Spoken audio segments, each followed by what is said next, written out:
Imagine going about your everyday routine, oblivious that someone is watching you, following you, stalking you. Someone with very evil intentions, yet they lurk within the shadows, completely out of sight. All the while, you never realize what grave danger you're really in until it's too late. That's what happened to one teenager from Kansas, and this is her story. Hi everyone, welcome back to my channel. If you've never been here before, my name is Kimbyrleigha. Nice to finally meet you. Now, if you did not know, January is National Stalking Awareness Month. It's a chance to recognize and to take action against this very prevalent and very traumatic and dangerous crime that is many times overlooked. Stalking is even trivialized. It's minimized and often goes unrecognized until it's too late. Today's story will sadly highlight just how dangerous and often deadly these situations can be. But before I jump in, I'd like to welcome back one of our longtime sponsors, and that is Dipsea. I can't believe the winter is here. It's even cold here in LA, believe it or not. And I find myself wanting to warm up those chilly nights, and there's more than one way you can do that with Dipsea. Imagine a cozy blanket, a crackling fireplace, and you listening to a sexy fantasy audiobook. If this is your first time hearing about Dipsea, it's an app full of hundreds of short, sexy audio stories designed by women for women. Think of it like romantic novels brought to life with audio, including immersive soundscapes and realistic characters. All the stories are told by narrators with soothing voices, helping you get wrapped up in second chance romances, adventurous vacation flings, and hot and heavy hookups. You name it, there's a story for everyone. Dipsea also has soothing sleep stories, wellness sessions, and sexy written stories to read as well. For listeners and viewers of this channel, Dipsea is offering an extended 30-day free trial when you go to dipseastories.com/Kimbyrleigha. That's 30 days of full access for free when you go to DIPSEA stories.com/Kimbyrleigha. Thanks so much to Dipsea for making this video possible. Now, let's get into the story for today. Jodi Leanne Sanderholm was born on September 26, 1987 in Arkansas City, Kansas in Cowley County. I know some of you are going to think it's Arkansas City. I looked this up specifically. I went to local news stations, local pages of the city. So let me know below. Arkansas City, Kansas has a population of around 12,000 people as of now, and it's been home to 3 generations of the Sanderholm family.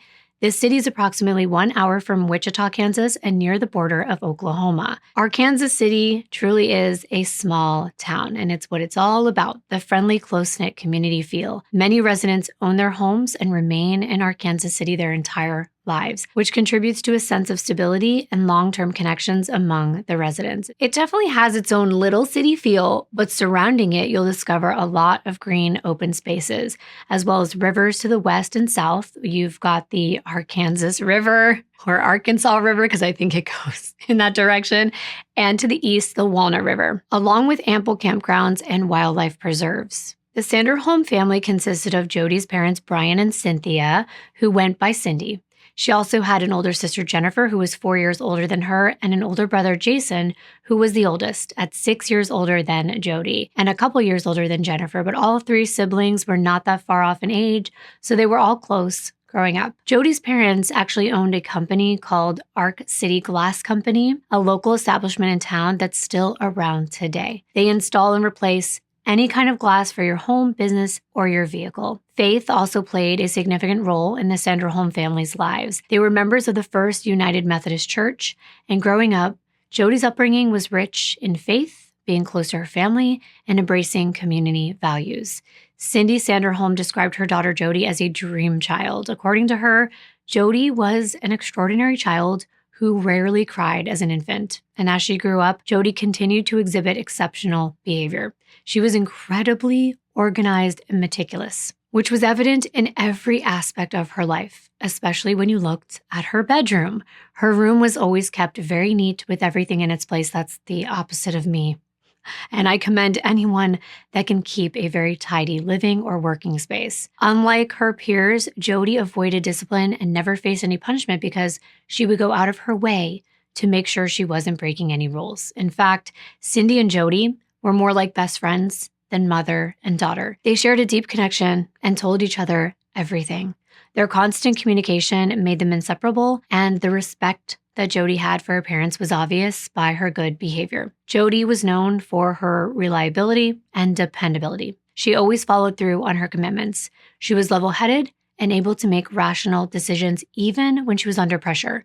Her friends trusted her implicitly and would turn to her whenever they needed anything because of how responsible she was. Jodi's mother was a dancer, and like her mother, Jodi possessed a deep love for the art. As Jodi got older, she had an opportunity to attend Arc City Dance School.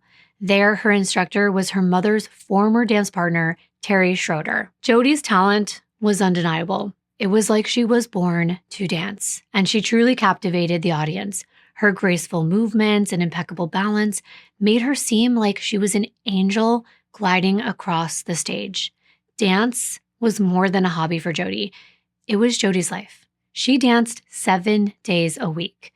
Jodi's passion for dance was evident in every movement she made, and it radiated from every part of her being. It was where Jodi found her identity. She was a dancer. Those who witnessed Jodi's talent couldn't help but be drawn to her. She was mesmerizing to watch. Jodi met her best friend Lori Leglighter when they were in 6th grade. They went on to attend our Kansas City school for high school and became inseparable. As freshmen, Jodi and Lori auditioned for the high school dance team, the Purple Paws, and they were both selected. The team would perform at the school's football games. That year, only 4 freshman girls made the team, and Jodi and Lori were 2 of them. The girls on the team formed a sisterhood, supporting and caring for one another. However, like any siblings, they sometimes fought like sisters too. Despite their disagreements, they all deeply loved one another and formed a very close bond. Jodi was named captain of the Purple Paws during her junior and her senior years, and this honor was bestowed upon her because she was the most responsible and down-to-earth among her teammates. She possessed qualities that made her an excellent leader, such as her ability to listen to others and remain calm in challenging situations. When Jodi reached her teenage years, she actually began teaching dance twice a week at Arc City Dance, the same dance school that she attended as a young girl. In addition to her position at Arc City Dance, she taught at the Universal Dance Association as well, and she was both a dancer and an instructor. Jodi often got the opportunity to travel around the state for competitions.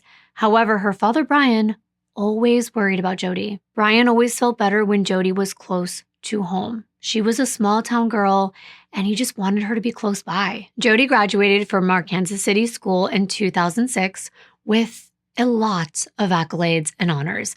One of her recognitions she received was being named Best Dressed in her senior class. I also heard her mother was very fashionable as well, so maybe that's where she got it. In addition to her fashion sense, Jodi was an exceptional student academically. She was a member of the National Honor Society, and she was recognized by a number of esteemed organizations. Jodi was named a Kansas Board of Regents Scholar, a prestigious honor that's granted to students with outstanding achievements. She was also named a Kansas State Scholar, highlighting her exceptional academic performance.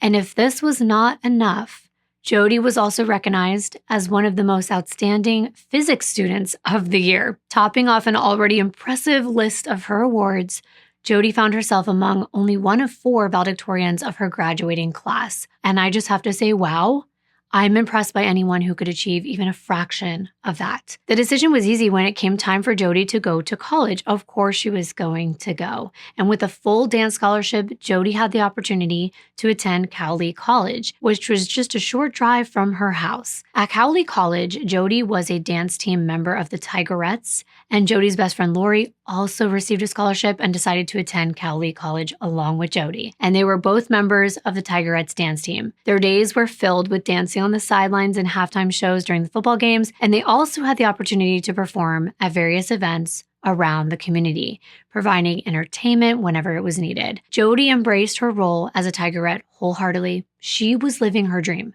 But of course, she had a lot more she wanted to achieve. While attending Cowley College, Jodi was pursuing her studies in pre-pharmacy. Her ultimate goal was to move to Dallas, Texas, where her boyfriend, Colby Williams, resided. Now, Colby was a student at the University of Texas, And when Jodi shared her plans with her best friend Lori, Lori couldn't help but feel a mix of emotions. She was really sad to see Jodi leave, but she was also genuinely happy for her and she wanted to see her reach all of her goals. And that's really hard because they've been by each other's side since they were so little. But Jodi and Colby had also been an item since middle school, and everyone thought they were an adorable couple and in love. Throughout high school, they went on countless dates and attended every homecoming dance and even prom together. As time passed, the relationship became more serious and they started discussing getting married.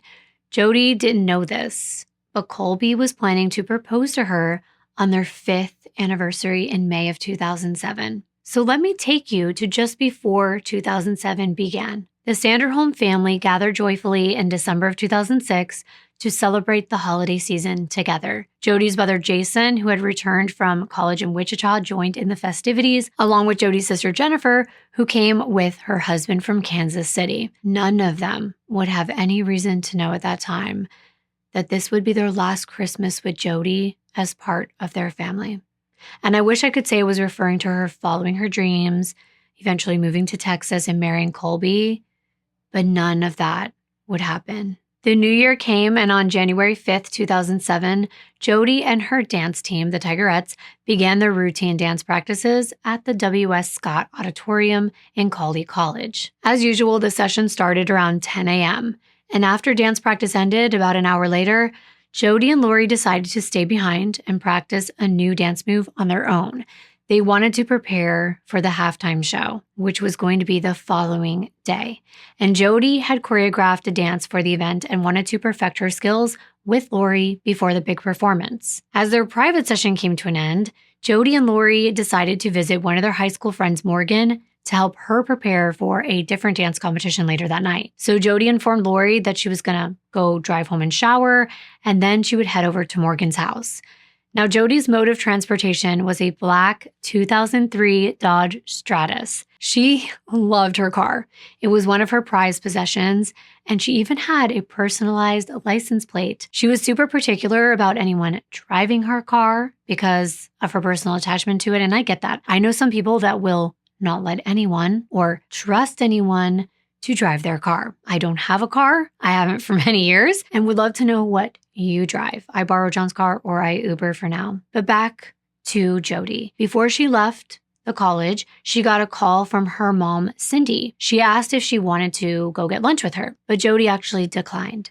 She explained she had other commitments. She told her mom she was going to stop by the Subway sandwich restaurant, get a sub before heading home to take a quick shower, and then meet up with Lori. Sometime after that, she planned to drive to her sister Jennifer's house, but she told her mom that she would be home for dinner. After hanging up with her mom, Jodi and Lori said goodbye to one another in the parking lot as they were walking out of the auditorium. As they crossed through the parking lot to their vehicles, they exchanged a friendly, "I love you," before parting ways. When Lori got into her car, she did notice that Jodi was just sitting behind the wheel and not backing out. So Lori, being the good friend she is, wondered if everything was okay. So she pulled her vehicle right beside Jodi's Dodge and kind of gave her a look saying, "Is everything all right?" Jodi smiled and she waved at Lori, seemingly indicating that everything was just fine. So Lori waved back and then left the parking lot. Jodi followed a very particular and predictable routine. She would do the exact same thing every time she got near her house. She would drive right up to the road her family lived on, 14th Street. But before she made that turn down that dead-end road, a road that only had a few homes on it on one side and thick brush on the other, she would pull up to a row of mailboxes on the street. I'm showing it to you on the screen if you're watching. She would stop here and get all of her family's mail. After that, Jodi would turn down the gravel road that they lived on, pull into their driveway to park her car, and then once inside, she would toss all the mail on the counter. And that's the way everyone would find it every day. Then Jodi would shower and eat lunch. It was like clockwork. That afternoon, Jodi's mom was at the family business, which was only a 5-minute drive from their home. She called Jodi a little later and checked in with her, but she didn't get an answer. Thinking Jodi might be in the shower, she decided to wait and call back a few minutes later, but she still did not get a response. At this point, she was worried. So Cindy called her other daughter, Jennifer, in Kansas City and asked if Jodi had gotten there or gotten in touch with her, to which Jennifer said no, she had not. So Cindy told her to call Jodi and see if she could get in touch with her. Since Jennifer was pregnant and actually 2 days overdue to have her baby girl, Cindy believed that if Jodi was going to answer the phone for anyone, it would be Jennifer. Jodi was eagerly looking forward to becoming an aunt, and Cindy thought that Jennifer's condition would prompt Jodi to answer her call. However, when Jodi still didn't answer, Cindy got really concerned. She worried that something was wrong. Jodi's silence was uncharacteristic, and Cindy's worries intensified. Some may be surprised by how quickly parents worry about their children, but this is not uncommon, especially when their child has a predictable routine and always answers their phone. Cindy called her husband, Brian, and she told him that Jodi wasn't answering her calls. And Brian did his best to reassure her that their daughter was okay. However, Cindy had a bad feeling that something was wrong. Call it what I've called it before, mother's intuition. She just didn't feel right. So Cindy decided to leave work early. She headed home, and as she pulled up to the house, her heart sank.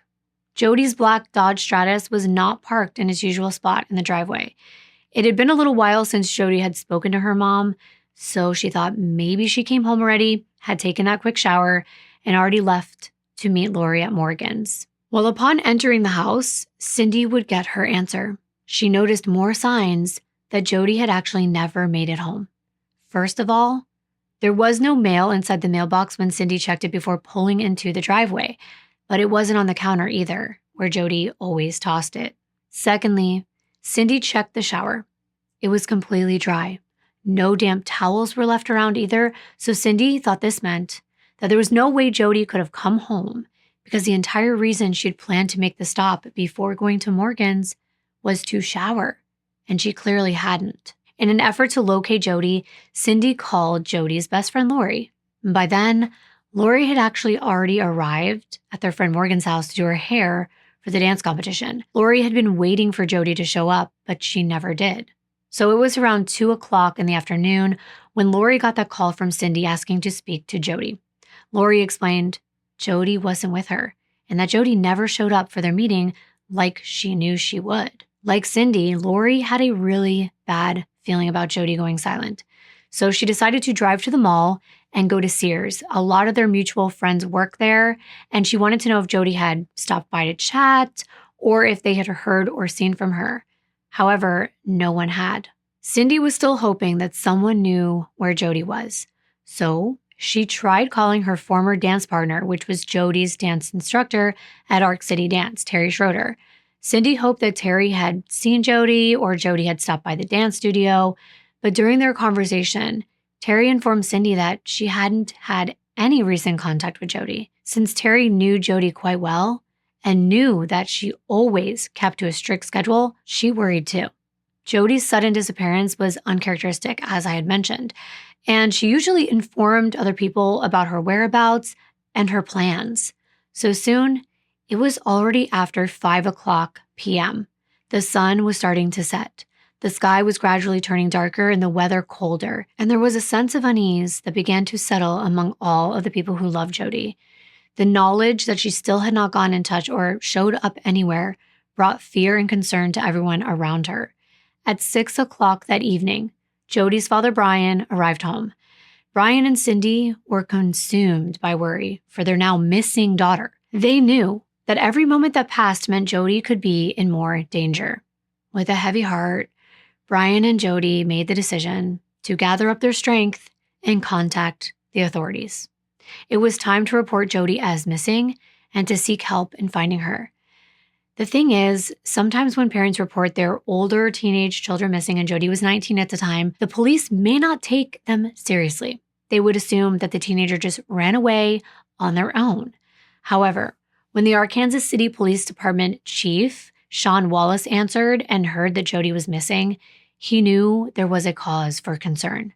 One of Sean's 4 sons had graduated high school with Jodi, and Sean knew the Sanderholm family very well from their business in town. He quickly called for an officer, Lieutenant Mark McCaslin, to be dispatched to the Sanderholm residence to meet him there so they could both speak with Jodi's worried parents. Upon their arrival, they did a preliminary check around the home, and they jotted down notes about Jodi from Cindy and Brian.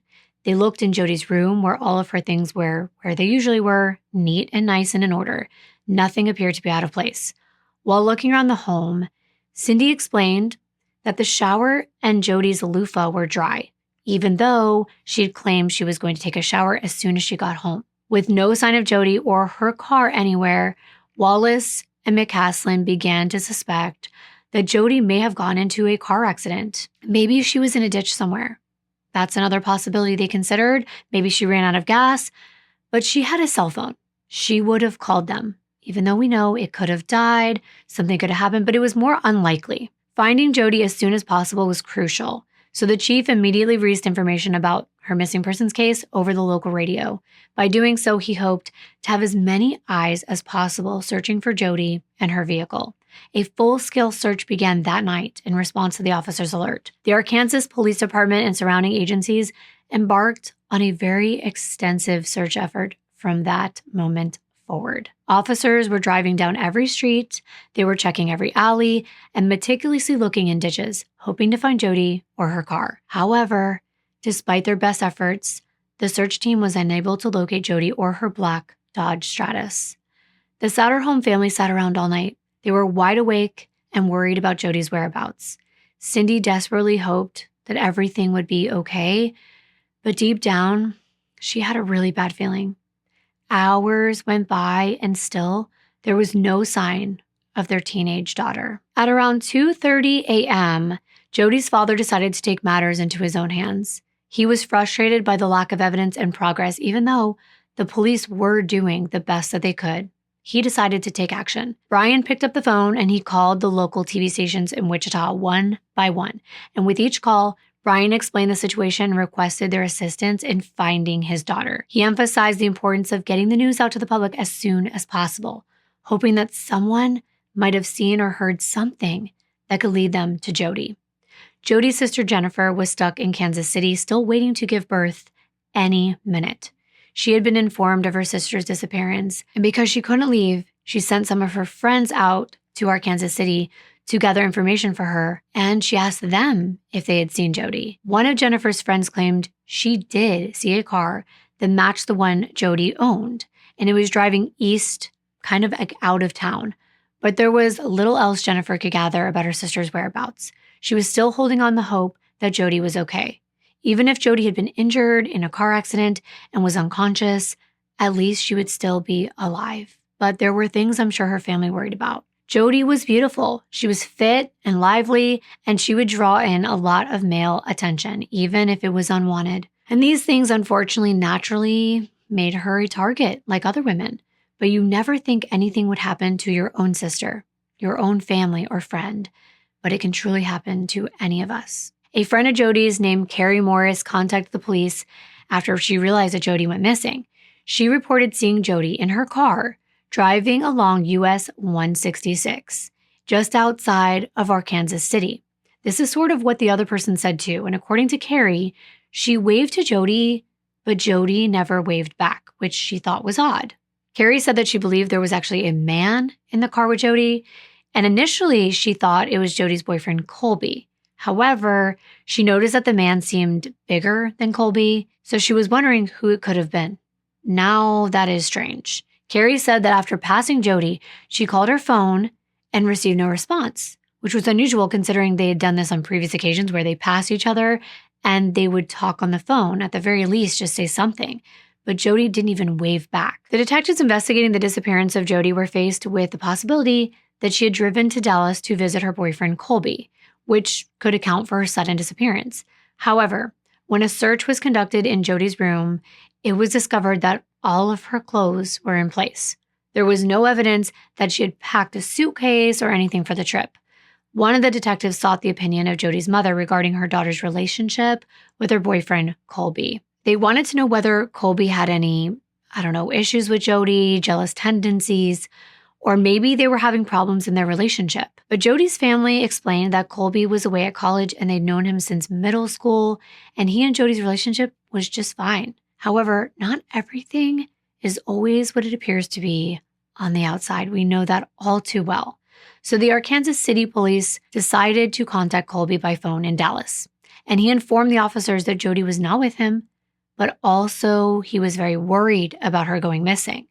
The officers arranged for Colby to drive from Dallas to Arkansas City, where they planned to conduct a formal interview.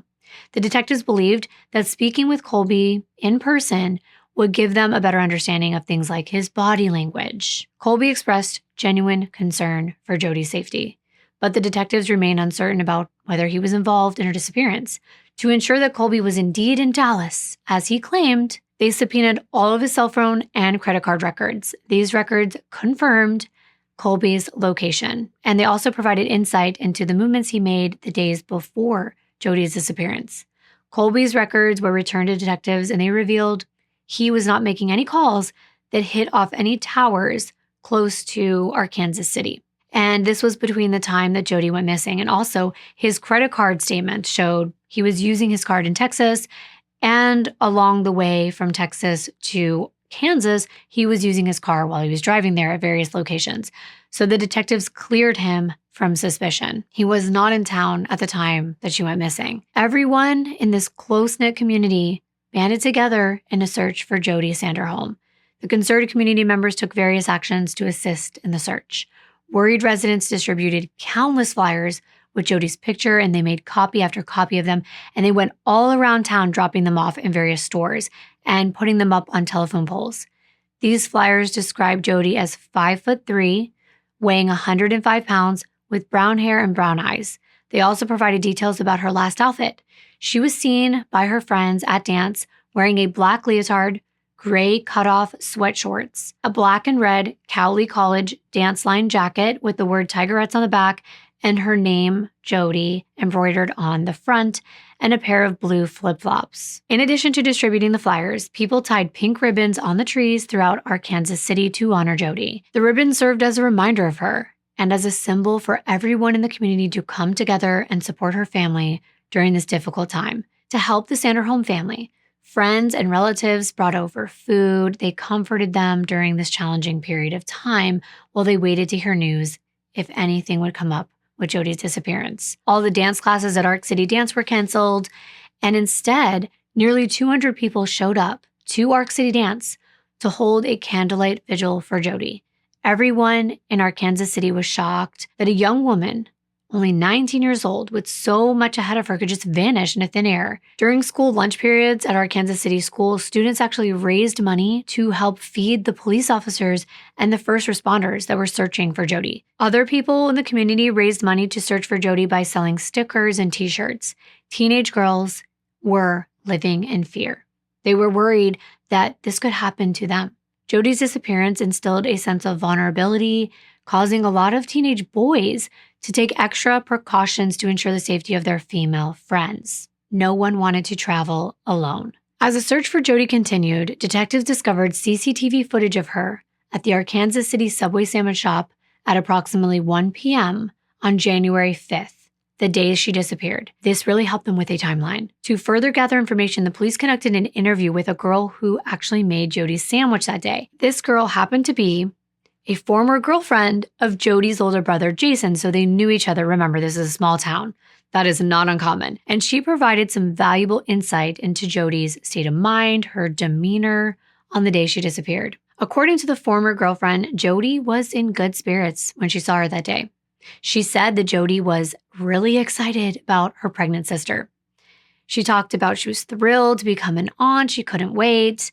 And with Jodi's disappearance making headlines across Arkansas City, the police department was inundated with so many tips. All of a sudden, so many people were reporting seeing Jodi's Dodge, seeing Jodi, and the officers found themselves faced with a daunting task, verifying each and every one of these leads and determining whether it was relevant or not. The Arkansas City Police received information from an anonymous caller, and they suggested that there was a possible connection between Jodi's disappearance and the unsolved case of another Jodi. There was a TV anchor, Jodi Husentrut, who went missing in the mid-1990s in Mason City, Iowa. But upon further investigation, detective noticed there were several similarities in the case, but they ruled out this case having any connection because there was a significant time gap between the two Jodis disappearing. And it would be kind of odd if people were kidnapped or disappeared because of their first name. But I understand everyone has to offer something if they feel it's relevant. An investigation was conducted to determine whether Jodi's disappearance was a result of jealousy or foul play. The detectives interviewed every member of the Cowley College dance team, the Tigerettes, to gain information about their relationship with Jodi, to see if anyone had a motive to hurt her. Through their investigative work, the detectives were able to gather evidence to conclude that none of the girls were responsible for Jodi going missing. It's not usually a female perpetrator. It can be, but that would be very unusual. Detectives called upon the residents of Arkansas City to assist them in searching for Jodi's missing Dodge Stratus. The car was considered crucial evidence because Jodi had been seen in it before she went missing. So residents wanted to help any way that they possibly could. They organized themselves into search parties and began looking through garages, outbuildings, and barns for any trace of the car. However, their searches proved fruitless. On January 6, 2007, just one day after Jodi went missing, her sister Jennifer woke up having contractions, and her husband was pleading and begging her to go to the hospital. But Jennifer's mind was consumed with thoughts of her sister Jodi. She couldn't focus on anything else, not even going into labor. She had been neglecting her basic needs, eating, drinking, and sleeping while trying desperately to locate her sister. Despite her advanced pregnancy at this point, all Jennifer could think about was Jodi and where she was. Jennifer, of course, wanted to stay updated on the search of her sister while she was giving birth, but she didn't want her mother, Cindy, to know she was in labor. She knew it was going to be so important for her mom to remain in Arkansas City and search for Jodi than to drive to Kansas City and be with Jennifer. It would break Cindy's heart when she learned that Jennifer was in labor and she couldn't be with her. And Jennifer didn't want her mother to feel any more guilt than she already did. So she kept quiet. That must be a lot to go through. I cannot imagine any of this. And the next day, on January 7th, Jennifer gave birth to her baby girl, and she named her Emma Jolie, and the Jolie part was a combination of Jodi's first name and her middle name, Leanne. Jodi's best friend, Lori, couldn't shake the unease that consumed her since Jodi had disappeared. With every moment that passed, her mind raced with thoughts of where her best friend could be.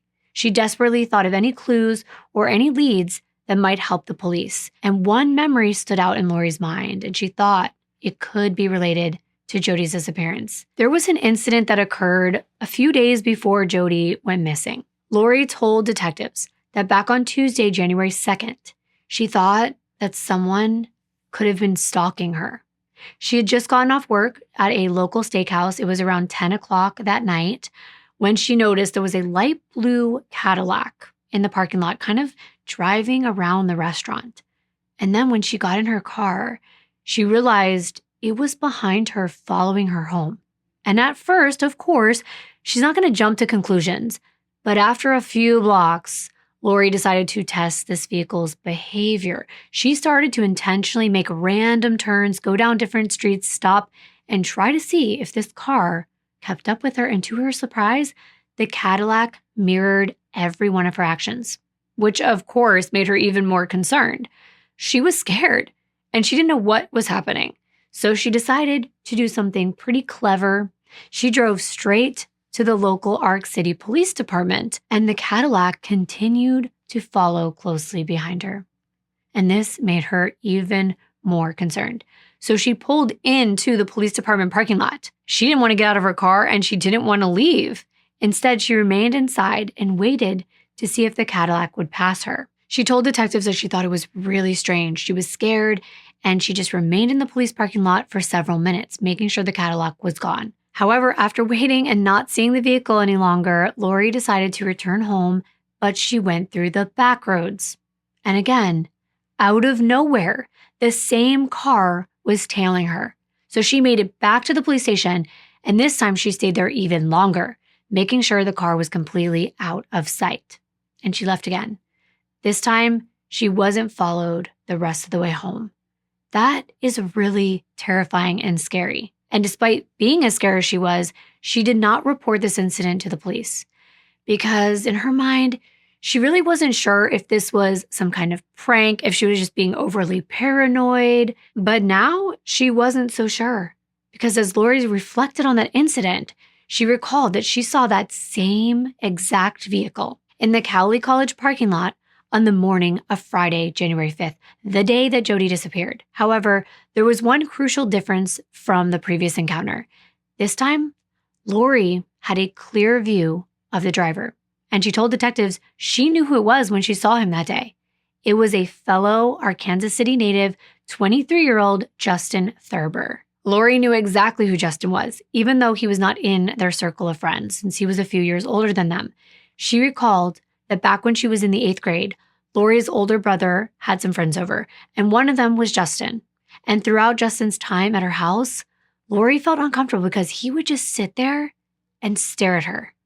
And this made her feel really uncomfortable and weird, to the point she asked her brother to make him leave, knowing she'd had that encounter with this driver of the blue Cadillac that she knows was following her a few nights before this, and now she sees in the parking lot where they're having their dance practice. And knowing Justin was creepy, Lori figured she would let detectives know. She provided them with his name and a description of his vehicle. It was actually only 10 hours after Jodi was last seen at approximately 10 p.m. on the night of January 5th that Lori came forward with this information about Justin.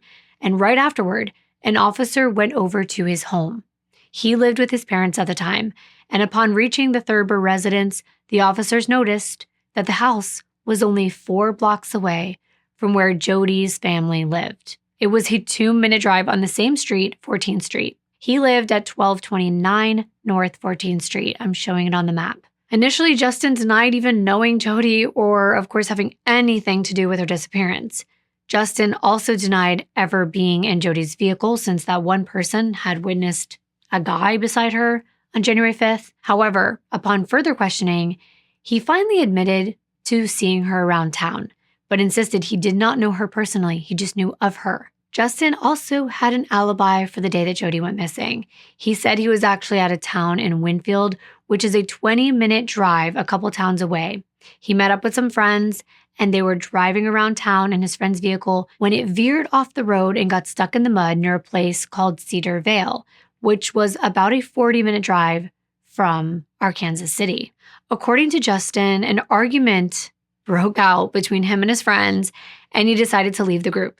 He claimed he walked for some time until he got to an area where his dad could pick him up off of US Route 166. But what detectives thought was strange was, then how did your car end up back in the driveway at home? And he told them that one of his friends picked it up for him and brought it back. Justin was asked to provide the names of the guys he was with that day, and he did.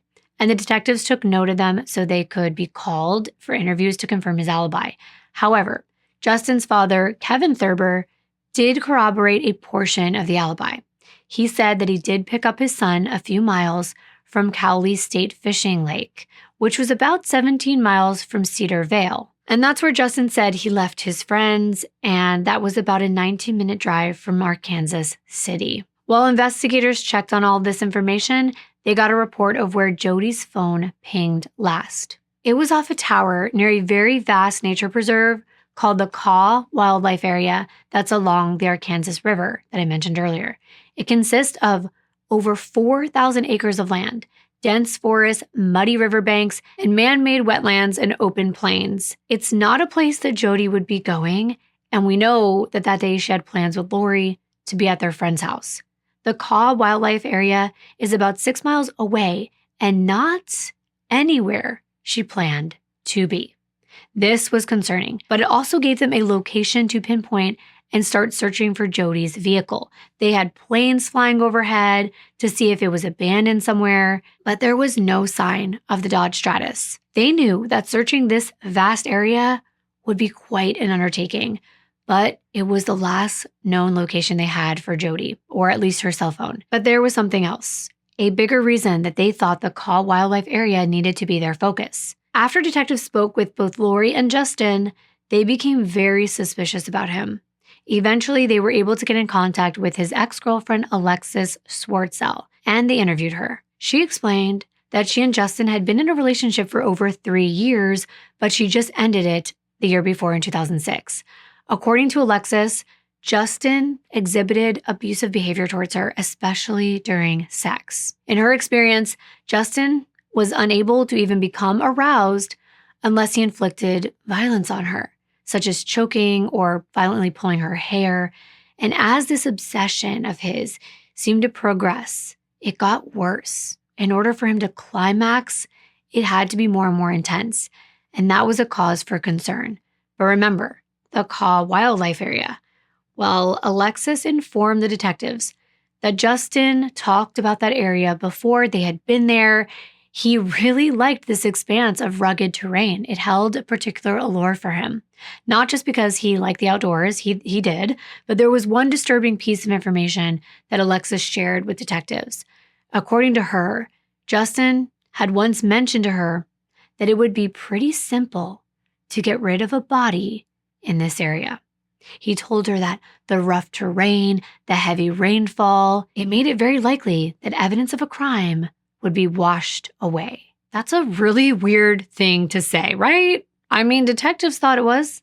Coupled with his propensity for harming females, especially in a sexual manner, all the signs pointed to Justin at this point. Alexis even drove with one of the detectives out to the Kaw Wildlife Area and showed them a dock where she and Justin had once gone.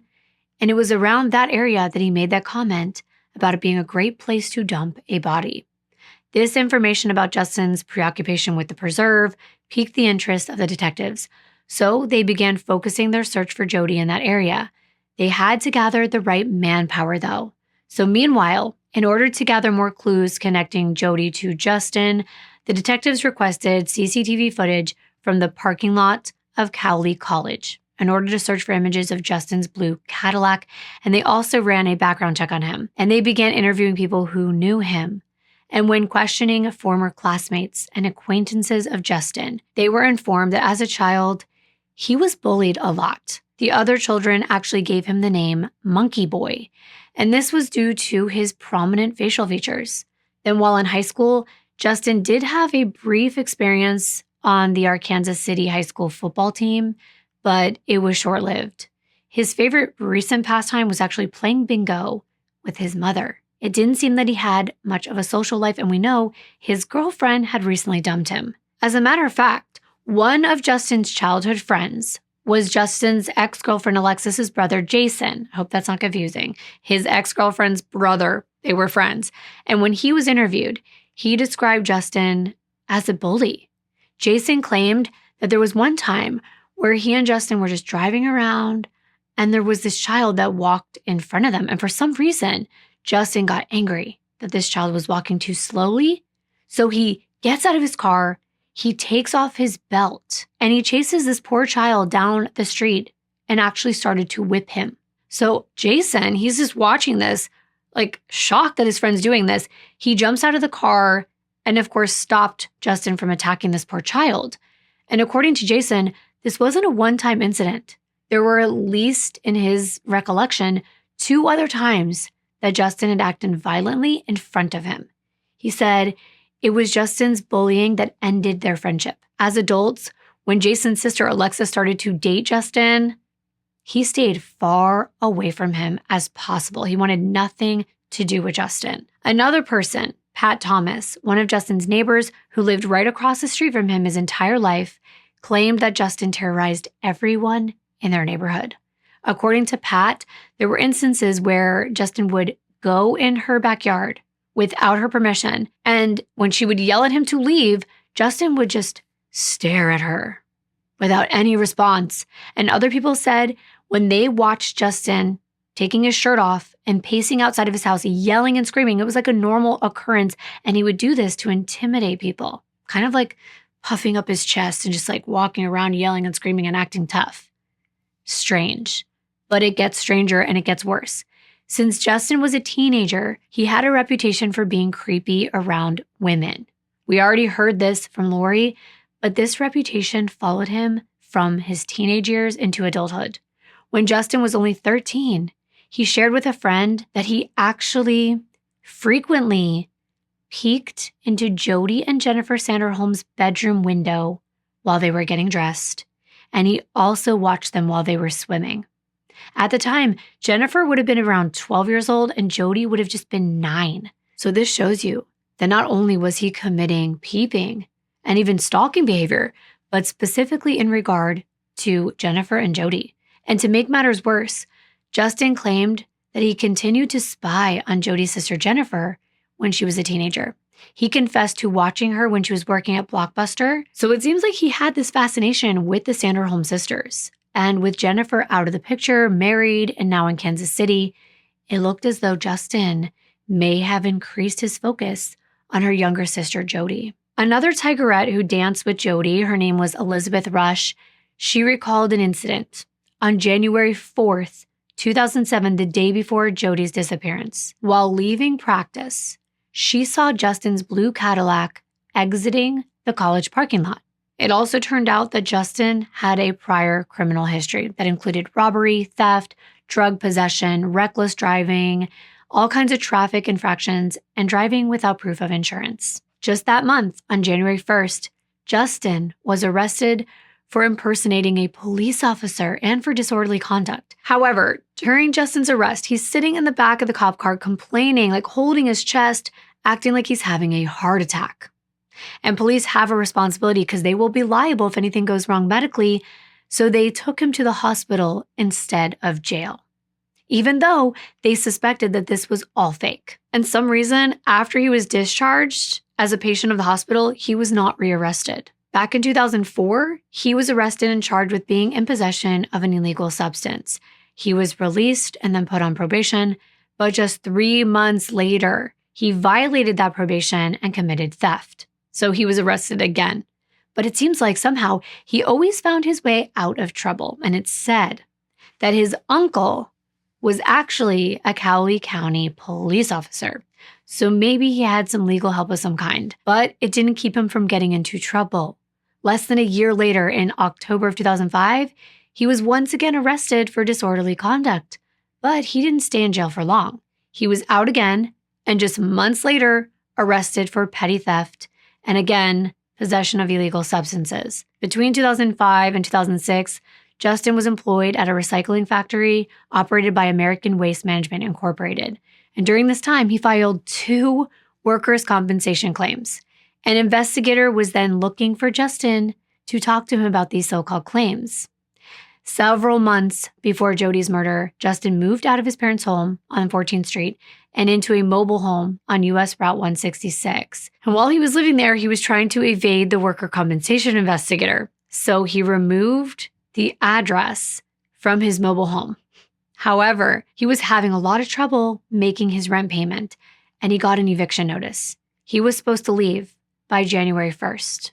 Well, most recently, on the day before, on December 31st, 2006, and less than a week before Jodi went missing, Justin was arrested for theft, but he was able to make his bail, and he was free the same day, but not for long. I told you on January 1st, the day he was being forced to move out of his trailer, he was charged with pretending he was a police officer.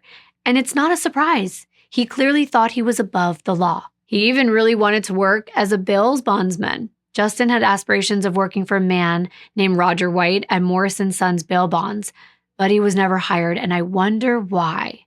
Well, after pretending he was a police officer, Justin was taken into custody, and that was that moment that he was acting like he was having a heart attack. But get this, just a few days later on January 5th, the same day that Jodi disappeared, the bail bondsman that he wanted to work for, Roger White, well, he gets a call from Justin. He's playing cop again. And he claimed to Roger that he's following a wanted person. And he gives Roger the person's location. Well, upon further investigation, it was revealed that the person that Justin claimed to have spotted was not even the person that they were looking for. It's interesting that he found time to do that when he told detectives that he was out of town, getting stuck in the mud with friends. Remember that story? But I think one of the even more interesting facts was that since December, Justin had been working at Subway, the same place where Jodi was last seen, and where Jodi's brother Jason's ex-girlfriend worked. Remember her? She was interviewed already about Jodi's demeanor on the day that she disappeared. That is a connection right there. That Subway was only about 4 minutes away from Jodi's house. She most likely frequented it a lot, or at least enough for Justin to have seen her there. But there was an even bigger connection. Remember the CCTV footage that the investigators requested? Well, it revealed that on the same day, January 5th, a blue Cadillac matching Justin's was right behind Jodi as she was driving into the college for dance practice that morning. However, this was not the only time that Justin's vehicle appeared in the footage. They also noticed his car pulling up to the college parking lot several times in the days leading up to Jodi's disappearance. Wow, now that is scary. Now investigators want to interview all the other girls on the Tigerettes to see if they noticed this vehicle or Justin. Stacia Barrera, a dancer of Cowley College's dance team, informed the police that Justin had once left a note and a rose on the hood of her car. She found it one day after practice. However, she threw it out without even reading it. And then she stated that Justin would text her and call her persistently for a pretty long period of time, but it eventually just stopped. I guess he'd moved on to his next victim, and that could have been Jodi Sanderholm.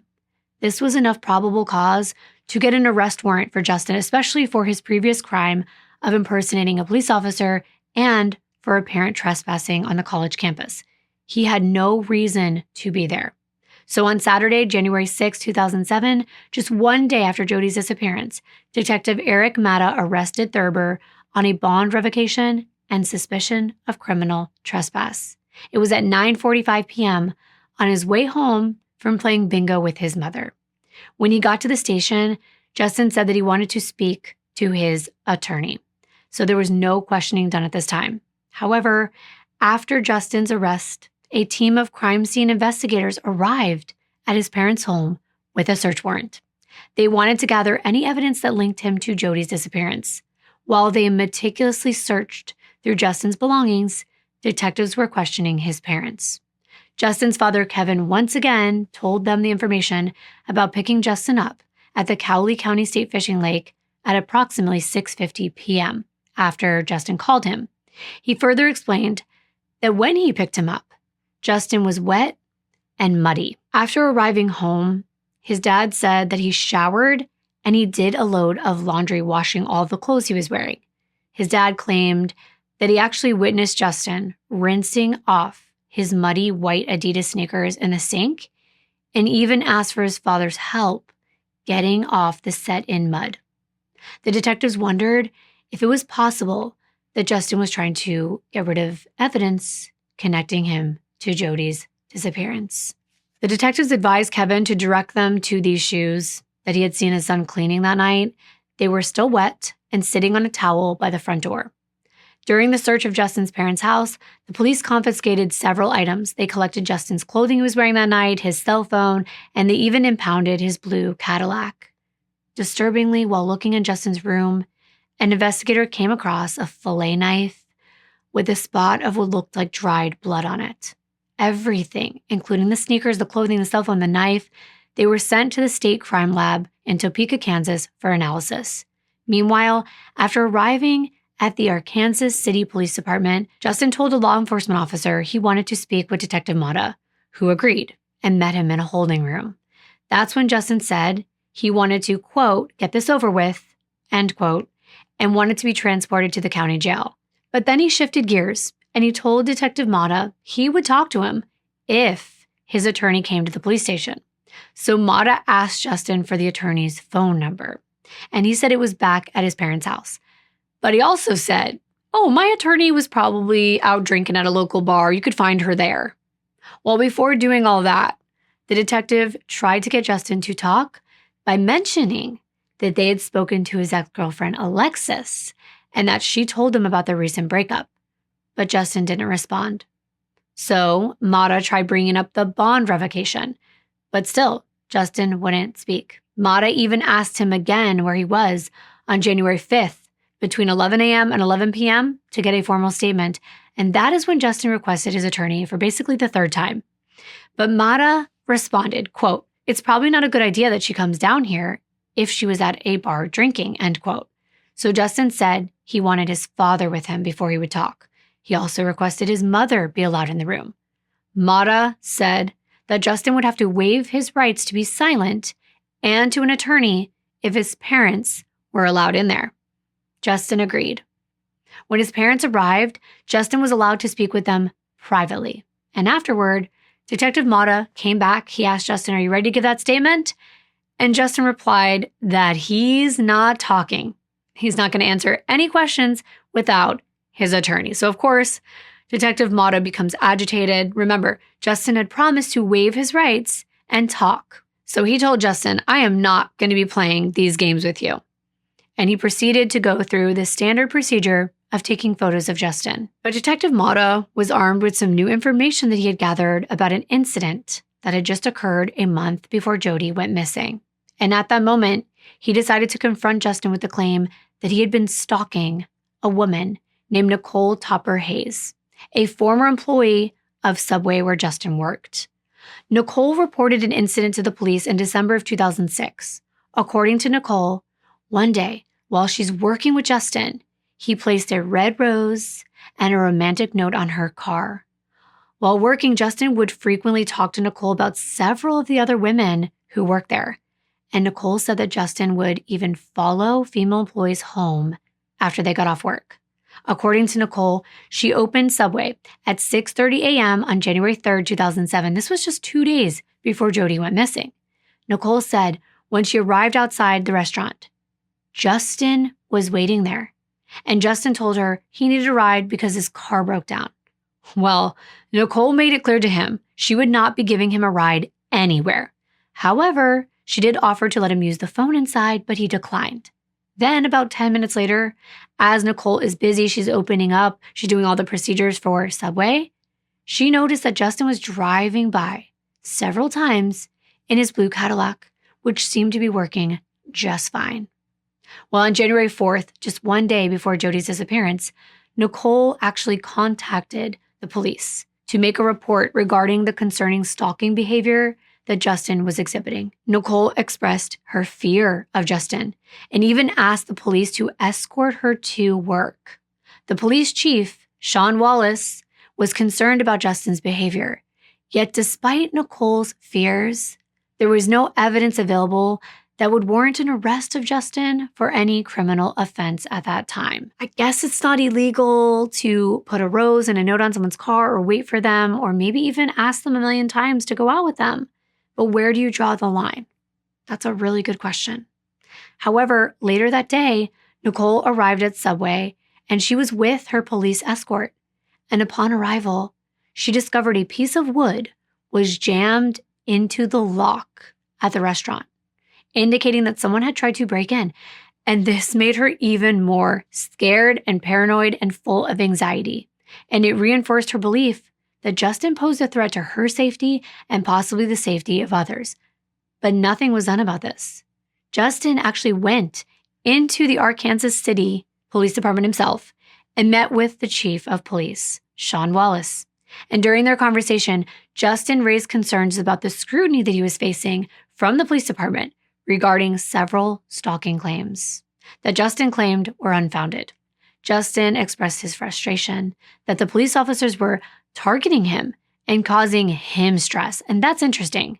Several stalking claims, and yet here we are. When Detective Mata confronted Justin about these claims, that's when he asked if the detective could promise he would not charge Justin for stalking if he gave his formal statement about his whereabouts on January 5th. Mata said he can't make any promises, but he would have someone come in and speak with him. So around 11 p.m., KBI Special Agent David Falletta joined the questioning. Falletta gave Justin a written Miranda warning waiver and began reciting it, but before he could even finish, Justin, he loves to play cop, he interrupted and he starts listing off his rights himself and said he already knows them. Of course he does. So Justin then completed and signed the waiver. Falletti told him he understood that Justin had previously requested an attorney, but he told him that now since you've recontacted us and asked for Detective Mata, you're allowed to speak with us because you came to us. So Justin agrees, and he then tells Mata and Falletti about his whereabouts the day before. Justin said that he woke up at 11 a.m. and he drove around for a short period before stopping at a gas station. Around this time, he was pulled over for a traffic violation. At around noon, he parked near Subway and waited for his friend Travis to bring him a computer and shoes, which he claimed that Travis had stolen from him. Well, Travis arrives, according to him, around 20 minutes later, and they leave in Travis's car headed for Winfield. But didn't he already tell detectives that he drove his own car out there and he left it? And why was he with a guy that he accused of stealing from him? It seems odd. Well, in this version, Justin explained that they intended to meet with another individual named Matt, but he never showed up. So that's when they drove to a town called Dexter, about 25 minutes away, and the car got stuck on a field access road. The two of them then get into an argument, and that's when Justin said he decided to walk home. But get this, it's a 9-hour walk from this area. Yeah. And he tells these detectives he walked for a good 6 hours before calling his father, who eventually came to pick him up. And his dad said he picked him up a little over a mile west of Cowley County State Fishing Lake. And then he went to Subway to pick up his paycheck and his car. So if I did the math correctly, he's basically telling detectives that Travis picked him up around 12:20 p.m. at Subway. They drove out to Winfield. That took approximately 14 minutes. They'd arrive at, let's say, 12:35 or so. Then they waited for their friend, but he never showed up. So they drove to Dexter. Well, I don't know when they left for this next stop, but it would take them around 25 minutes to drive there. So maybe we can put them arriving at like 1 p.m. or somewhere around that time. But of course, we have to account for the car getting stuck. And he says he walked 6 hours and his dad picked him up at 6:50, a mile west of the State Fishing Lake. If all this information didn't check out, it would give Justin since about 11 a.m. till about 7 p.m. to have kidnapped Jodi if he was responsible. Well, during the interview, the detectives confronted Justin with the fact that his blue Cadillac had been seen driving around the Cowley College campus parking lot when the Tigerettes were practicing that morning. That means between the hours of like 10 and 11 a.m. Justin told the police his mom, his sister, even his ex-girlfriend all had keys to his car, so it could have been one of them behind the wheel. But doesn't that seem kind of unlikely that he's just waking up and before he gets up, his mom or his sister or his ex-girlfriend is driving his car to the college? I mean, maybe. But then he's at the gas station not too long after and then meeting his friend. Even though at this point it was late into the early morning hours of January 7th, Mata, Folletti, and another officer drove Justin out east of town so that he could show them where the car broke down. But he couldn't find the location. So they brought him back to the station where he then volunteered to give them a polygraph. That all would have to come later because it was around 3:30 in the morning at this point. So they ended the interview. At approximately 3:50 a.m., Sheriff's Deputy Joe Owen drove Justin to the Cowley County Jail to be held. On the way, Justin, he tells the officer he wants to talk to Mata or Folletti again, but he also wanted his relative, another officer named Chad Malone, to be present. I told you that someone, I think it was an uncle, worked at the police station. Maybe that's why he got in trouble before. But it turned out Justin actually wanted to talk to all of them to report his friend Travis for stealing from him, not to offer any information related to Jodi's case. So it didn't go anywhere. However, once Justin was in police custody, they were able to obtain a sample of his DNA. Okay, enough with Justin and what he was doing for now. I want to focus on the search and the investigation. The lab technicians thoroughly searched for evidence by examining Justin's shoes. They conducted tests on the knife that they got from his room and by going through his car and his clothing, but they were not able to find anything significant. However, when a search was conducted around the Sanderholm residence, investigators came across a footprint near the row of mailboxes at the end of Jodi's street. It looked as though it could match the Adidas shoes that were confiscated from Justin's house.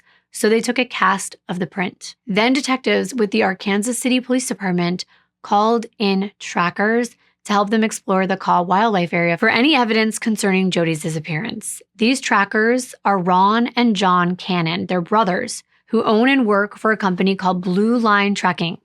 They provide training and assistance to law enforcement agencies using proven methods and techniques to locate things like footwear impressions at suspected crime scenes.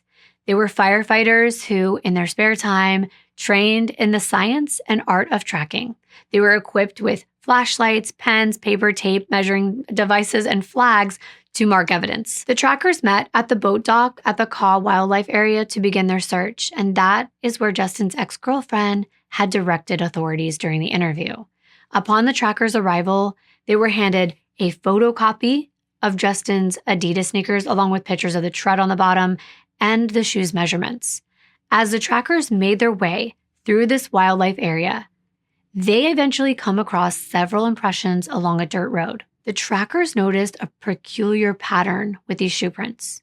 There were actually two sets, a bigger one and a smaller one. The smaller prints were parallel to the main set of shoe impressions. They suspected that the larger shoe prints may belong to their suspect, Justin Thurber, and that the smaller ones could be Jodi's. But what was really weird to them was at one point along the path, the smaller set of shoe prints kind of like came to a stop, but the bigger prints kept going down the path. So the trackers were deducing from this evidence that Jodi's abductor might have forced her to walk into this wooded area. And at some point, she either stopped, she resisted, or she refused to go any further. And that's when the suspect either rendered her unconscious or just possibly picked her up and carried her the rest of the way. That would explain the one set of bigger impressions. And that to me gave me the chills. That is terrifying. So they took cement castings of all of these prints so they could compare them to the ones that they found at the mailbox near Jodi's house. As darkness fell over the Caw Wildlife Area, the trackers and detectives decided to call it a day until the following morning when the sun came out. But on their way home, Ron and John approached the area where they heard that Justin's father told the police that he picked him up on January 5th. It was near the Cowley County State Fishing Lake. On a hunch, the trackers decided to pull over and look in this area. They approached the lakeside restrooms, and they noticed a dirt transfer on a concrete path nearby. And the dirt was in the pattern of a tire track, and it came up over the sidewalk as though someone had intentionally driven their vehicle up there. This piqued their interest and their curiosity, and it made them check the bathrooms. The first stop was the women's restroom, and upon entering, they didn't find anything significant. However, they went into the men's room, and in the first toilet, they discovered mail that was addressed to Jodi's parents, Cindy and Brian Sanderholm.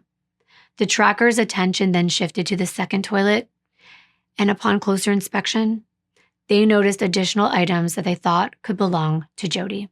Knowing that they might have stumbled upon very significant evidence, the trackers left the restroom and contacted detectives immediately. Now, the restrooms at the lake were actually latrines. These are chemical toilets that don't run on normal plumbing. Instead, they're emptied into large tanks.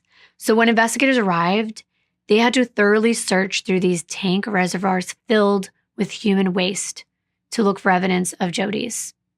In addition to the mail that was addressed to Jodi's parents, they also found a pair of ballet slippers, one blue flip-flop shoe that matched the smaller impressions that they found at the wildlife preserve, a red purse with a check inside that was made out to Jodi, a wallet containing Jodi's driver's license and social security card, a vehicle floor mat, and a car seat cushion. But as they continued their search, these next few items made their worst fears more of a reality. Sadly, they discovered a black dance leotard, a pair of gray cut-off sweatshorts, and a black and red tigerette jacket with the name Jodi stitched on the front. I cannot even begin to imagine what it felt like finding those things. On one hand, they know that they're close to figuring out what happened to her, but knowing that these were the clothes that Jodi was last seen wearing, it meant that they were taken off her body at some point. And that is not a good sign. None of this is. After the investigators recovered Jodi's items from their bathroom at the lakeside, they changed their search from a missing person to a body recovery. This is when the detectives decided to reach out to Jodi's family to let them know that they needed to prepare themselves for the possibility that Jodi may never be coming home. Because based on the evidence that they'd recovered, Jodi had most likely been met with foul play. Jodi's mother contacted Jodi's sister Jennifer, who had just given birth, and Cindy informed her that the investigators had found Jodi's clothing in the toilets at the state fishing lake. Jennifer was confused, and in that moment, with not the understanding of what this really meant, she said, "So Jodi's naked out there somewhere? It's January and it's cold." But sadly, Cindy told Jennifer, no, most likely Jodi was no longer alive. That moment, it finally hit Jennifer, and she realized her baby sister could be dead. Can you even imagine that feeling? It's heartbreaking, and yet they still don't know where Jodi is. Well, a tip came in that led them to their next big break in the case. A construction worker named Kevin Pike approached the police with information regarding a very suspicious incident that happened on January 5th. Kevin claimed he was driving a load of rocks along US 166 when a black car began following him for several miles. Remember, Jodi's car is black. Well, eventually the black vehicle pulled ahead of Kevin and started to turn into the Cowley State Fishing Lake. However, the car came to a complete stop really abruptly, causing Kevin to slam on his brakes. According to him, he had a clear view of the driver and the passenger through the car's sunroof because his truck was above the car. He's looking down, and he stated that the driver matched the description of the suspect they arrested, Justin Thurber, and that the woman looked like Jodi Sanderholm, and she was seated in the passenger seat. This information about the car and the people matching Jodi and Justin's description being close to the Cowley County State Fishing Lake, where the tire tracks were and all of her personal items were found, led investigators to believe that Jodi's 2003 Dodge had been driven into the lake by the perpetrator to be disposed of, and that Jodi could possibly still be inside. This suspicion prompted the detectives to contact Tim Miller. He's the Texas EquiSearch founder.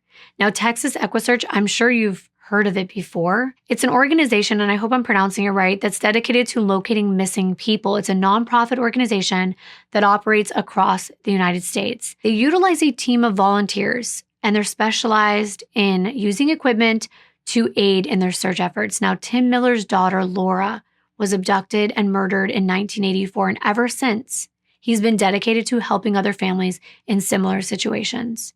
He said he promised God and Laura that he would never leave a family alone who's missing a loved one. Determined to locate Jodi, Tim Miller grabs a group of his volunteers immediately and goes to Arkansas City. He was equipped with sonar equipment, and they arrived to search for Jodi's car underwater in the lake. But a snowstorm was approaching, and the search for Jodi intensified. The detectives knew that time was running out, and they were going to risk losing valuable evidence. They had to make significant progress before the storm hit. Tim Miller was preparing to embark on the lake in their boat. The team was ready to begin their search equipped with the latest high-tech sonar system. And as soon as the team left the dock, Jodi's car suddenly appeared on the left-hand side of the sonar screen that Tim was viewing from the boat. A diver was then sent down from the police department, and he verified that the vehicle was indeed Jodi's black 2003 Dodge Stratus. He confirmed this with the license plate. So they prepared to retrieve the car. Once it was above the water, it was put on a tow truck and brought to the police department for processing.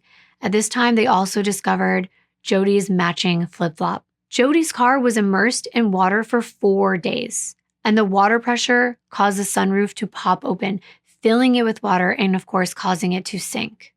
Given the condition of the vehicle, detectives knew that obtaining forensic evidence from it would be very challenging. However, they understood the need to try anyway. Everyone was being as diligent as they could, and while Jodi's car was being discovered at the lake, the trackers were venturing through the Kaw Wildlife Area, and finally, they came across a large disturbance in the dirt by a woodpile that seemed like it was intentionally stacked in a very weird manner. The trackers' curiosity piqued, so they cautiously approached the spot. Turning to the detective that was accompanying him, one of the trackers confidently declared, "I have her." And as the detective walked towards the woodpile, he noticed a small hand sticking out. And as they removed the pile of branches and sticks one by one, they discovered the deceased and nude body of a young female. She was in a horrific state. There were deep bruises covering her entire body.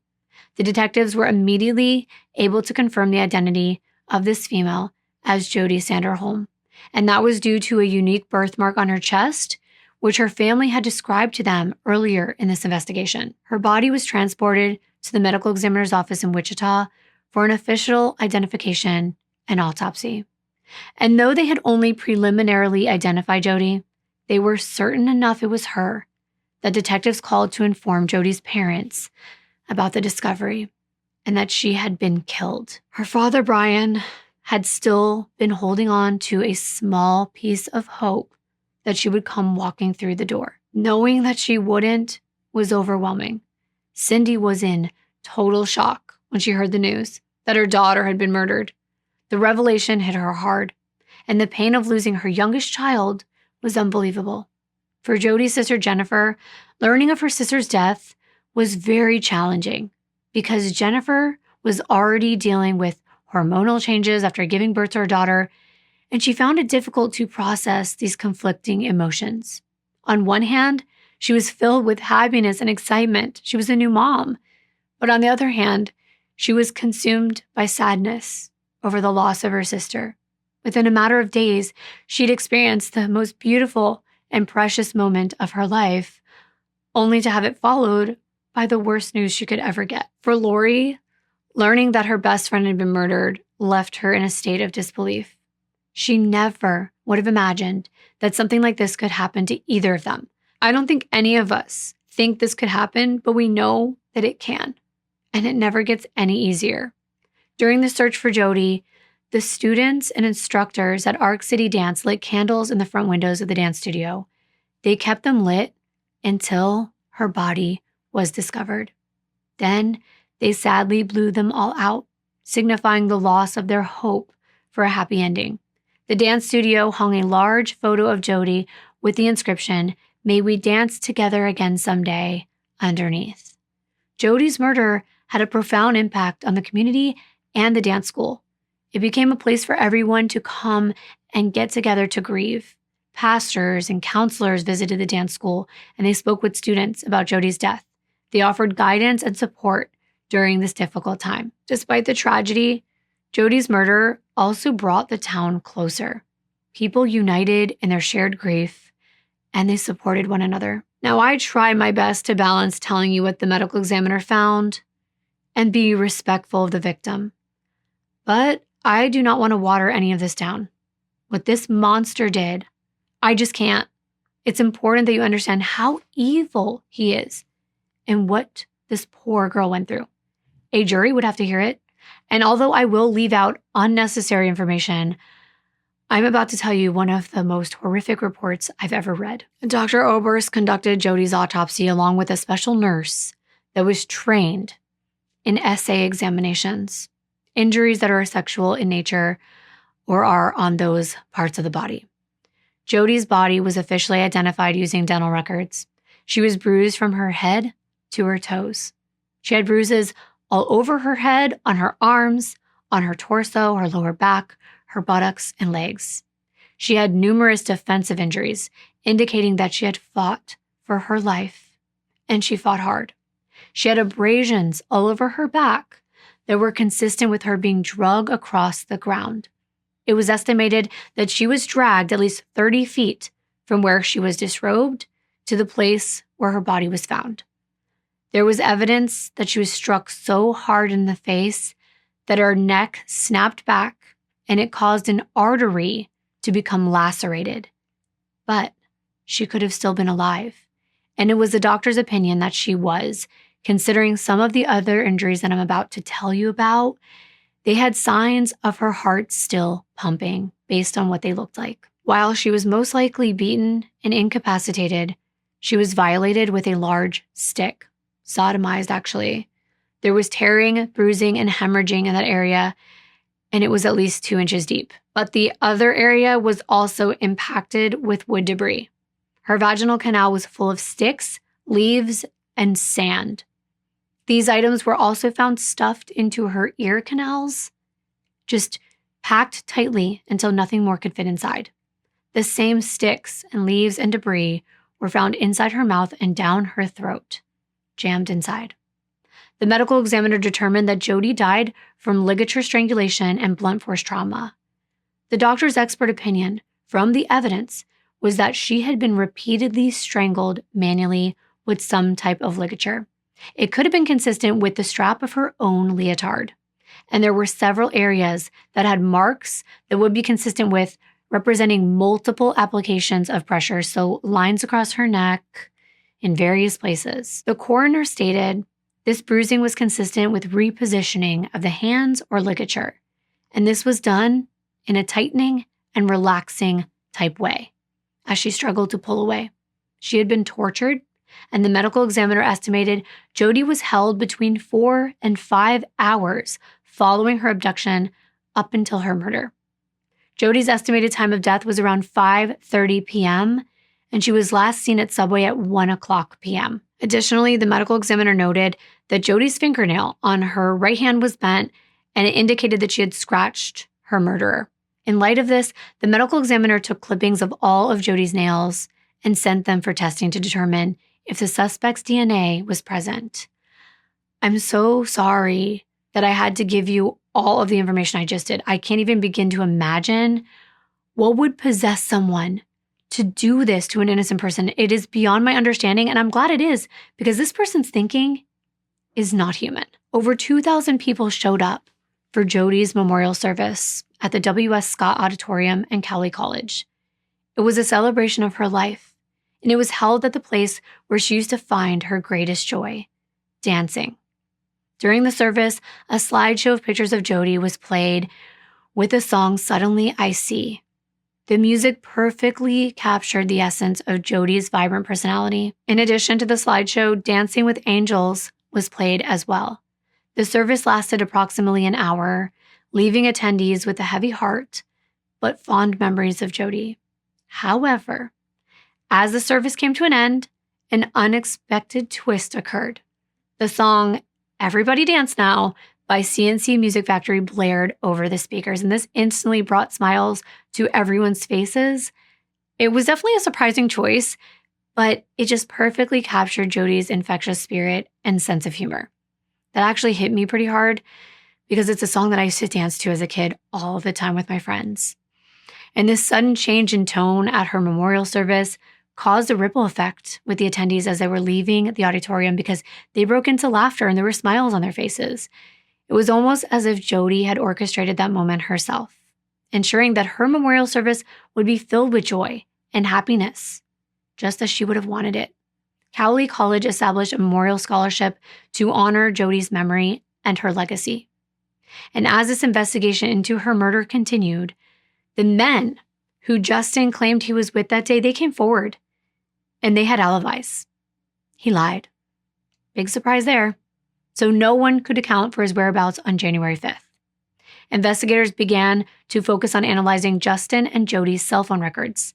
These records revealed that both their phones traveled together that day from the vicinity of Jodi's house. And about 40 minutes after it's believed she was taken, Jodi's mom called her phone. The call went unanswered. Yet Jodi attempted to make a call back right afterward to her home, but no one picked up because no one was home yet. That was the last call made from Jodi's cell phone. After that, it was powered off probably by her assailant, which investigators definitely believe was Justin, since his phone pinged in the vicinity of the Cowley County State Fishing Lake and the wildlife area at the times that they believe Jodi was there being murdered and tortured, as well as when her car was being dumped in the lake. Soon, evidence from the state crime lab began to return to the detectives, and even though it seemed it would be impossible to find any evidence left behind in Jodi's waterlogged car, the crime scene investigators took tape lifts off the seats. They collected thousands of tiny hairs and fibers, and these samples were then sifted through, requiring meticulous attention to detail. One investigator carefully removed a very small piece of human hair out from the driver's seat. Everything found was sent to the lab for analysis. When the lab technicians conducted DNA testing on the skin cells found on Jodi's fingernails and a piece of hair discovered in her car, the test results revealed that the DNA of the skin cells and that one single hair matched Justin Thurber's. This discovery came as no surprise to anyone involved in Jodi's case, but the fact that these investigators were able to locate a single piece of Justin's hair and obtain mitochondrial DNA was surprising. After the car had been submerged for several days, it was truly remarkable. The detectives decided to send the casts of the shoes to a man named Steve Koch. He was an expert with the Kansas Bureau of Investigation. He specialized in forensic science. Steve was one of only 30 people with a specialization at the time of these type of foot impressions. He had studied over 1,000 criminal cases with a focus on analyzing shoe print evidence. Steve analyzed the footwear impressions at Jodi's home and the wildlife area, and he determined that approximately 50 impressions at the Kaw wildlife area matched Justin's sneakers, as did the shoe print outside of Jodi's home. Furthermore, 4 prints at the wildlife area were found to be a match to the flip-flops the detective believed belonged to Jodi. By matching Justin's shoe print to the one outside of Jodi's home, the detectives were able to place Justin in the vicinity where her abduction took place at the time it took place. With all of this evidence piling up against Justin, detectives increased his charges to capital murder, aggravated kidnapping, SA, and aggravated sodomy.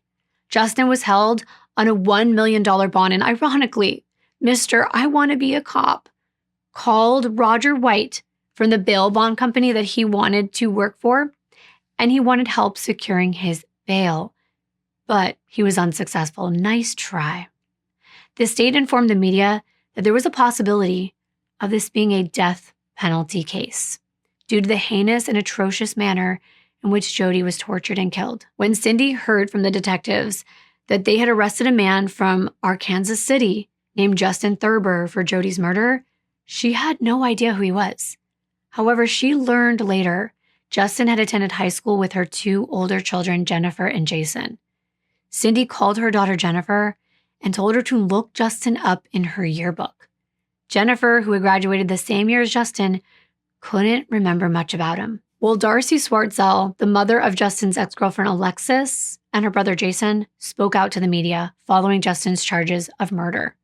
Darcy said she was happy that her daughter and her granddaughter were safe. However, she also revealed details regarding the treatment that Justin had inflicted upon Alexis's little daughter, who was only 5 years old at the time. According to Darcy, Justin regularly tortured the little girl. He would throw her across the room aggressively without any regard for her safety. Additionally, he would do things to upset this poor little child, like take food off her plate just to irritate her. As if that weren't enough, he would also break the legs off of her dolls to make her cry. He's sick. He really is sick. Now authorities were building their case to get justice for Jodi. Since his arrest, the detectives learned that Justin's behavior had escalated in the recent years. What was even more disturbing was the number of women who had come forward accusing him of stalking them. These women shared similarities with Jodi in terms of height, weight, and overall appearance. One woman told the police when she was 14 in the year 2000, she was at a party, and Justin tried to force himself on her. This woman said she kicked a wall and tried to scream, but Justin put a pillow over her face. Eventually, other party guests heard her screams and pushed through the door, which Justin had blocked. Michelle Houchin, a former employee of Kentucky Fried Chicken, spoke to the police about her experience with Justin. According to Michelle, in 2001, when she was just 16 years old and worked at KFC alongside Justin, who was her colleague, they were in a conversation one night through his open car window, and he tried to force her inside by pulling her through the window, and he got her inside and held her for hours. Eventually, he did let her go. She alleged that Justin would force her into his vehicle 3 more times within a month. Despite not wanting to enter Justin's car, Michelle told police that she complied out of fear. Justin would get really angry. He would make threatening gestures, balling up his fists at her, and it caused her to feel scared.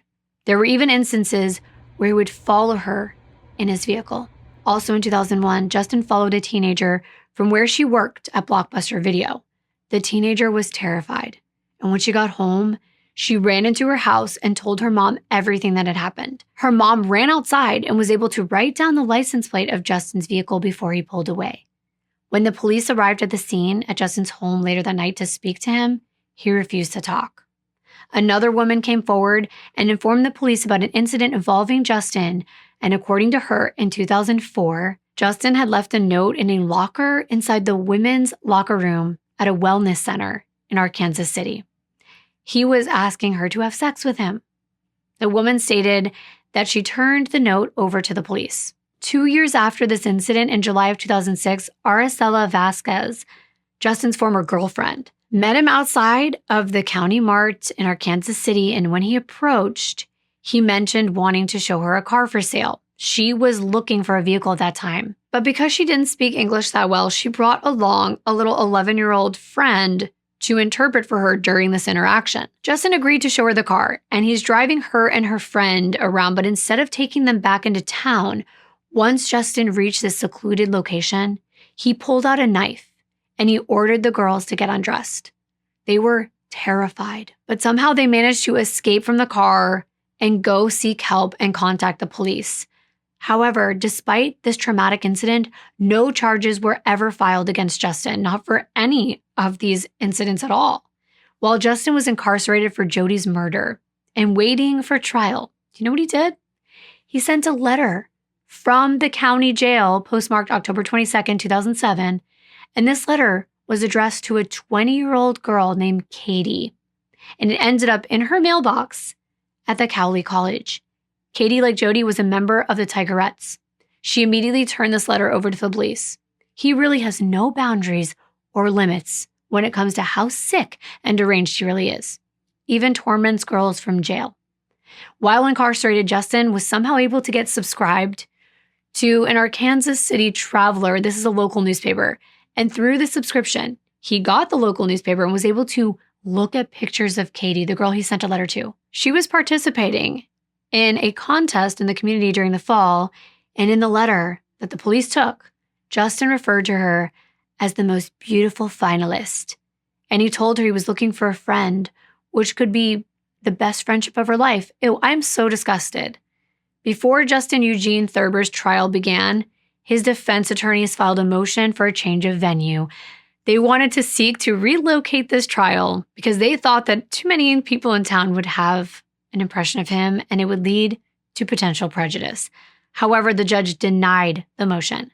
The judge ordered Justin to undergo a mental health evaluation to determine if he was fit to stand trial. And during this mental evaluation, Justin was observed for several months to assess his mental fitness. And the court finally determined that he was fit to stand trial, even though his defense attorney put forth a claim that he had a history of mental illness, maladjustment, and behavioral control problems. They even had him evaluated by their own expert, psychologist Robert Barnett, who met with Justin multiple times while he was awaiting trial and conducted a psychological evaluation. He also reviewed all of Justin's medical records, and he concluded that he had very low mental functioning. They also provided documentation from evaluations by licensed psychologists over the course of the past few years before Justin was arrested. And this showed that Justin was in and out of mental health facilities. At the last minute, before Justin's trial, he tried to make a bargain with the state because he wanted to avoid being put to death. However, it was too late. As a result, the offer was turned down, and Jodi's family thought that Justin should be put to death for her murder. In February 2009, Justin Thurber's trial began. According to the prosecution, on July 5, 2007, Jodi left dance practice at Cowley College, and Justin followed her. He knew her routine because he'd followed her on other occasions. He lived right down the street, where he most likely parked his car before waiting for Jodi to arrive at the mailboxes where his shoe impression was found. When she went to the mailboxes to retrieve the mail, Justin confronted her and somehow forced her to get into the passenger side of her own vehicle.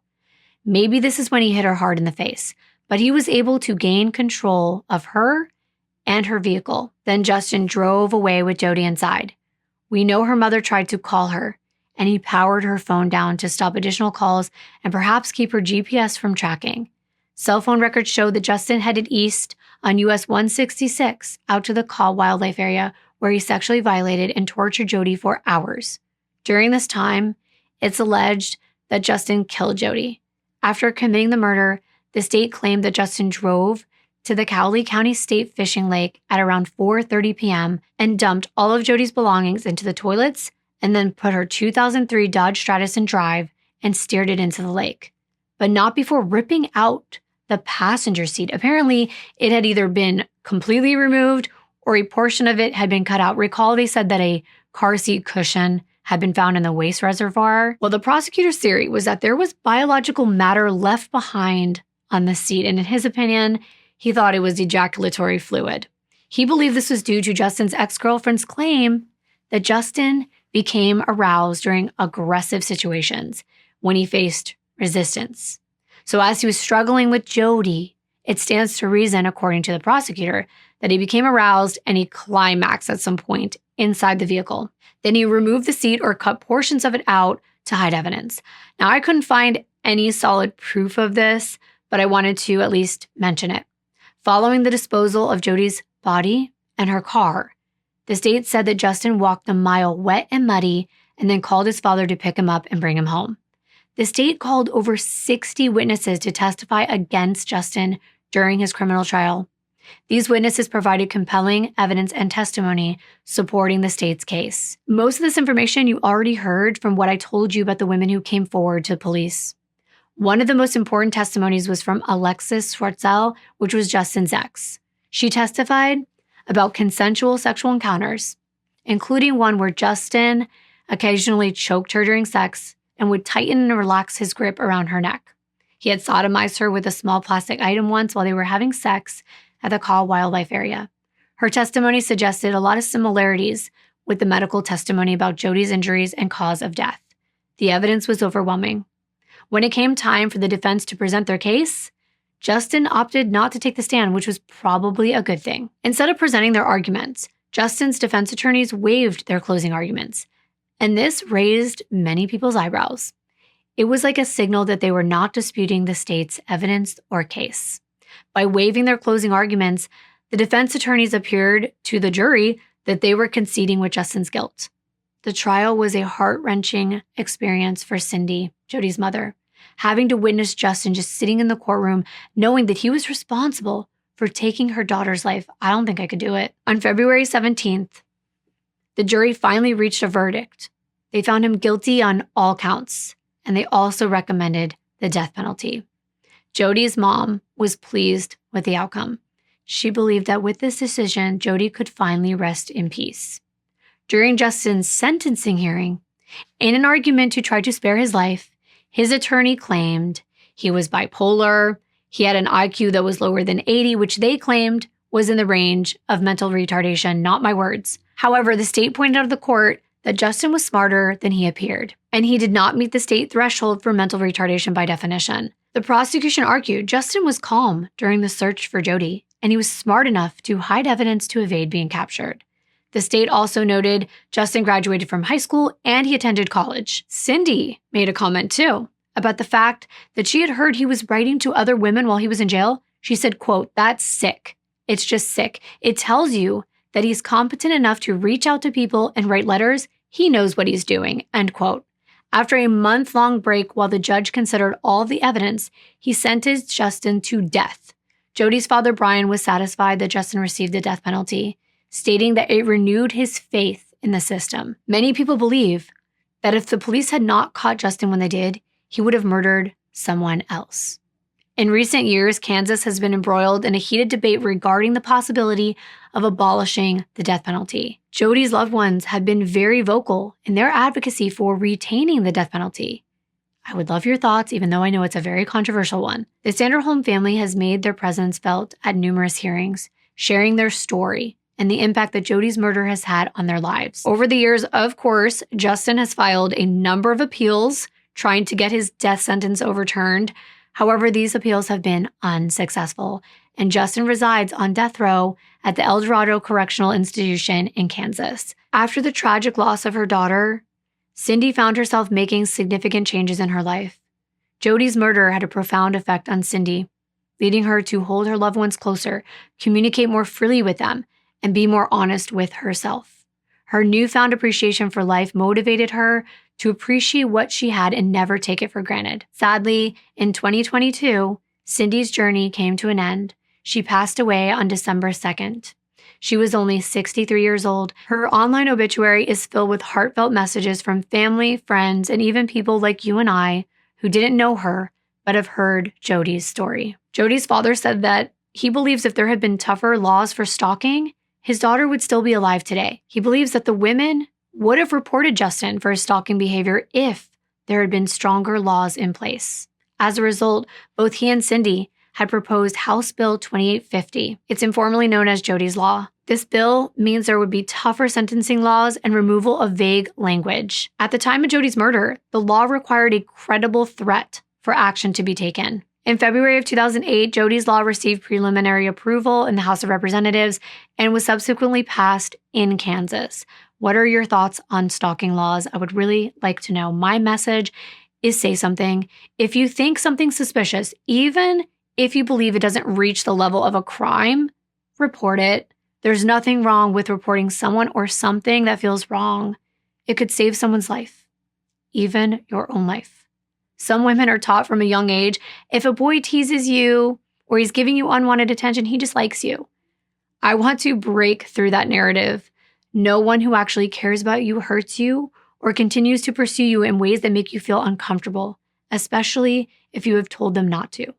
And let's teach our young boys to be gentle, and let's lead by example, educating our children about what healthy relationships look like. If you feel something is wrong, report it. Thank you so much for watching this video and being here for Jodi's story. I will see you in my next one. Bye.